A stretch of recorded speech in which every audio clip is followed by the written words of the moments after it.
ಜಗದ್ಗುರು ಪಂಚಾಚಾರ್ಯರು ಹಾಗೂ ಬಸವ ಶರಣಾರ್ಥಿಗಳನ್ನ ಈ ಸಂದರ್ಭದಲ್ಲಿ ಇವತ್ತಿನ ವೆಂಕಟೇಶ್ವರ ಜಯಂತಿಯ ಪೂರ್ವಭಾವಿ ಸಭೆಗೆ ಆಗಮಿಸಿದಂಥ ಎಲ್ಲ ಸ್ವಾಮೀಜಿಯವರ ಶರಣಾರ್ಥಿಗಳಿಗೆ ಅದೇ ರೀತಿಯಾಗಿ ಇಲ್ಲಿ ಬಂದಂಥ ಎಲ್ಲ ವಿದೇಶಗಳ ಲಿಂಗಾಯತ ವೇದಿಕೆಯ ಎಲ್ಲ ಪದಾಧಿಕಾರಿಗಳಿಗೂ ನಾನು ಶರಣಾರ್ಥಿ ಅಂತ ಈಗಾಗಲೇ ಎಲ್ಲ ಹಿರಿಯರು ಕೂಡ ಮಾತಾಡಿದ್ದಾರೆ. ನಾವೇನು ಜಾಸ್ತಿ ಮಾತಾಡೋಕೆ ಹೋಗಲ್ಲ.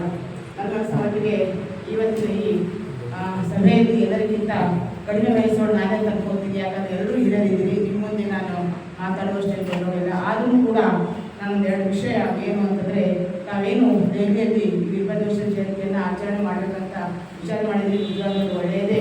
ಯಾಕಂತಂದ್ರೆ ರಾಜಕಾರಣದಲ್ಲಿ ಏನಾದರೂ ಆಗಬೇಕಾಗಿತ್ತು ಅಂತಂದರೆ ದೆಹಲಿಯಿಂದ ಮಾತ್ರ ಆಗುತ್ತಾ. ಯಾಕಂತಂದರೆ ಈಗ ನಾವು ನೋಡಿರ್ಬೋದು, ನಾವೆಲ್ಲ ಅಂತೀವಿ ರಾಜಕಾರಣ ಹೇಗೆ, ಆದರೆ ಯಾವುದೇ ಒಂದು ಸಮಾಜ ಮತ್ತು ಯಾವುದೇ ಒಂದು ಒಕ್ಕಟ್ಟು ಆಗಬೇಕಾಗಿತ್ತು ರಾಜಕಾರಣ ಮತ್ತು ಇದು ಎರಡು ಸೇರಿದಾಗ ಮಾತ್ರ ಆಗುತ್ತಾ. ನನ್ನೊಂದು ಅನಿಸಿಕೆ ಏನು ಅಂತಂದರೆ, ಈಗಾಗಲೇ ನಾವೆಲ್ಲ ರೀತಿಯ ಕಾರ್ಯಕ್ರಮಗಳನ್ನು ಮತ್ತು ಯೋಜನೆಯನ್ನು ಮಾಡ್ತಾ ಇದ್ದೀವಿ. ಜೊತೆಗೆ ನಾವು ದಿವ್ಯ ಕಾರ್ಯಕ್ರಮದಲ್ಲಿ ಅದೇನಾದ್ರೂ ಅಲ್ಲಿದ್ದಂಥ ನಮ್ಮ ವೀರಶೈವ ಸಮಾಜದ ಎಂಪಿಗಳಾಗಿರ್ಬೋದು ಯಾರಾದರೂ ಖಂಡಿತ ಇತ್ತು ಅಂತಂದರೆ ಈ ವೀರಭದ್ರೇಶ್ವರ ಜಯಂತಿಯನ್ನು ಸರ್ಕಾರಿ ಆಚರಣೆಯಾಗಿ ಮಾಡೋಣ ಅಂತ ಒಂದು ಪ್ರಸ್ತಾವನೆಯನ್ನು ಕೂಡ ನಾವು ಇಡೋಣ ಅಂತ ನಮ್ಮ ಮುಖಾಂತರ ಮಾಡ್ತೀವಿ. ಯಾಕಂತಂದರೆ ವೀರಭದ್ರೇಶ್ವರ ದೇವರು ಹೆಂಗಂತಂದರೆ ಎಲ್ಲ ಮಠಗಳಿಗೂ ಮತ್ತು ಎಲ್ಲ ಮನೆ ದೇವರ ದೇವರು.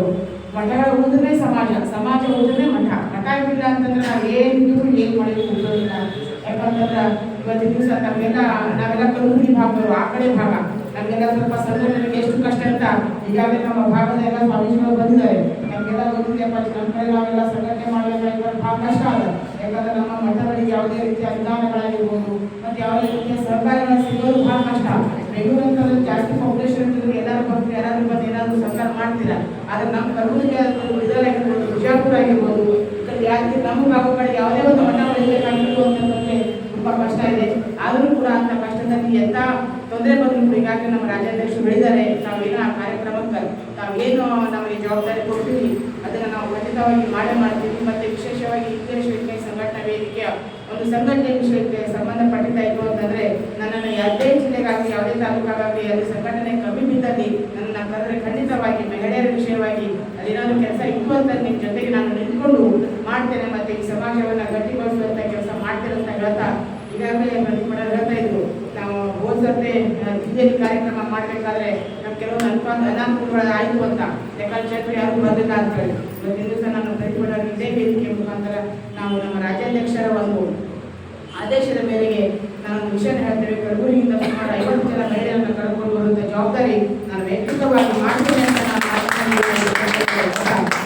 ನಾನು ಮಾತನಾಡಲಿಕ್ಕೆ ಅವಕಾಶ ಮಾಡಿಕೊಡುವಂಥ ಎಲ್ಲ ಸ್ವಾಮೀಜಿಯರು ಮತ್ತು ಸಂಘಟನೆ ಎಲ್ಲ ಪದಾಧಿಕಾರಿಗಳು, ರಾಷ್ಟ್ರೀಯ ಅಧ್ಯಕ್ಷರಿಗೂ ಹಾಗೂ ನಮ್ಮ ರಾಜ್ಯಾಧ್ಯಕ್ಷರಿಗೂ ಅಭಿನಂದನೆ ತಿಳಿಸ್ತಾ ನಾನು 2 ಮಾತುಗಳನ್ನು ಮುಗಿಸ್ತೇನೆ.